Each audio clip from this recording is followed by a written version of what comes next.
Good day everyone and welcome to Exile News, the weekly show that brings you all the important news and informations on Path of Exile. And the first news this week, or actually late last week, has been the 5-year anniversary for Bex as the community manager at Grinding Gear Games. And if you don't know who Bex is, you probably never been on Reddit nor on the forums. She's a major shitposter and also a very good community manager, as in she always treats the community really well, throws sneak peeks and news into the mix, and is also a pretty fun person. Also, well, if you haven't had the chance, she hosted an MIA on Twitter for this event, so you can check that out just by checking the link, which I'll put in the description below. And well, it's great that Bex is back. I mean, she's been substituted for a while, but by Natalia, I think, and she was good as well. Just Bex now is kind of a meme in itself, and I'm sure she likes that, so definitely really good to have her back. Also, GGG is hiring. As usual, you probably have to be living like in New Zealand, so it's not gonna be that easy, but if you are a web developer, senior animator, a texture artist, an environmental concept artist, or a C++ user interface programmer, you might have a chance at this, so definitely try to apply if you want so.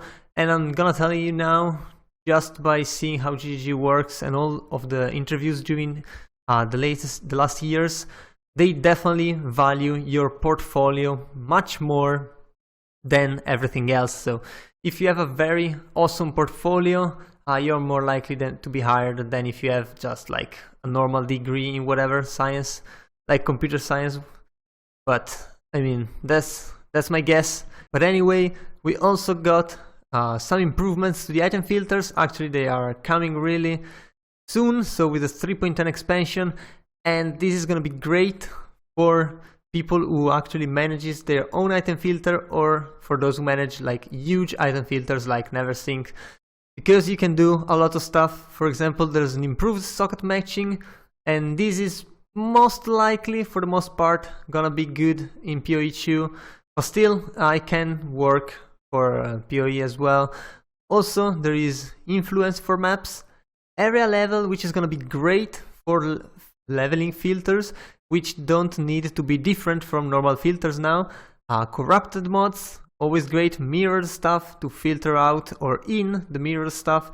And then there's a new continue command, which can be used on the show or hide blocks, and well, it's not that easy to understand right away, but it's definitely great and will make the filters much more elegant if you get into it. Also, if you don't use, or if you don't manage a filter, you can just forget about all of this stuff anyway, so no problem on that side. And also, we got a couple more statistics, or actually a couple fresh statistics on Cirrus. So Cirrus is the final boss, of course, of this latest patch of the Conquerors of the Atlas, and it's gonna be the final boss for quite some time, probably up to PoE2, and maybe even after that, we'll have to see. But anyway, how many times characters have died while fighting Cirrus? You can see Metamorph as over 4 million deaths. And well, that is a damn lot, and you can see the difference in numbers from the other solo self-found and the hardcore leagues, and that is because most of the population, you can tell that most of the population is actually playing in the Metamorph normal league.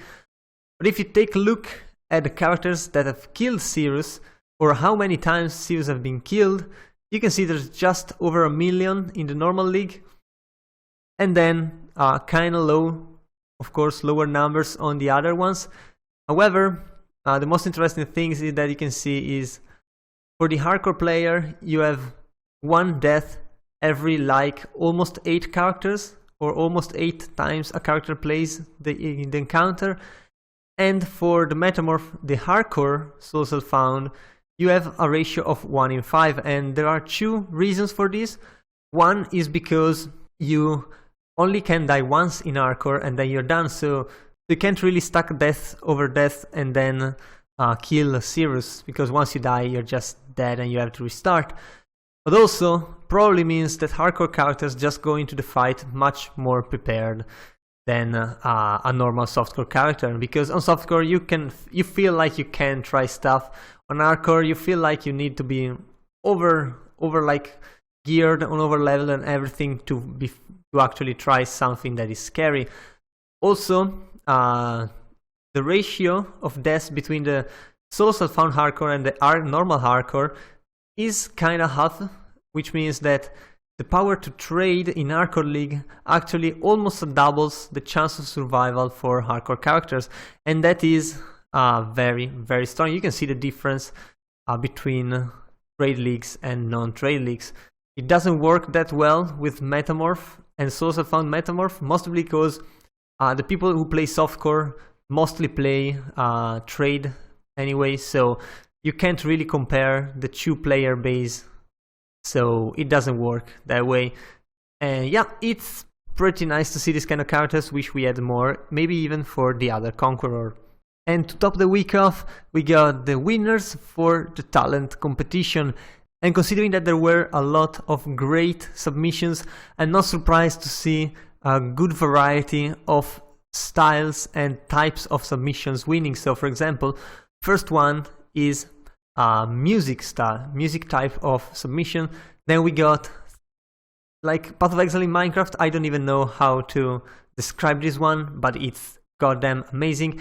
And there is an awesome, really awesome fan art in the middle. So we got 3 different types of art in there. And then we got a 4th, 5th place, and it's more music, more art. And then you can go up to the 20th place and even runners up, and hopefully GGG will award some more runners up, as they oftentimes seems to be doing, because there are so many great submissions that they don't want a lot of people to miss out on those rewards, because making the community feel like their participation was worth it is definitely a good effort on the GGG side, and it's definitely needed to keep this kind of competition going. But anyway, congratulations to all of the winners. If you didn't win, well, know that your submission has definitely been enjoyed by a lot of people, even though it's not on this page today. And yeah, I guess that was all for this week. So if you enjoyed the video, leave a like and a comment down below. Also, if you want to remain updated every week, be sure to subscribe to my channel. That was all. I've been your host Orzo, and I'll see you guys the next time.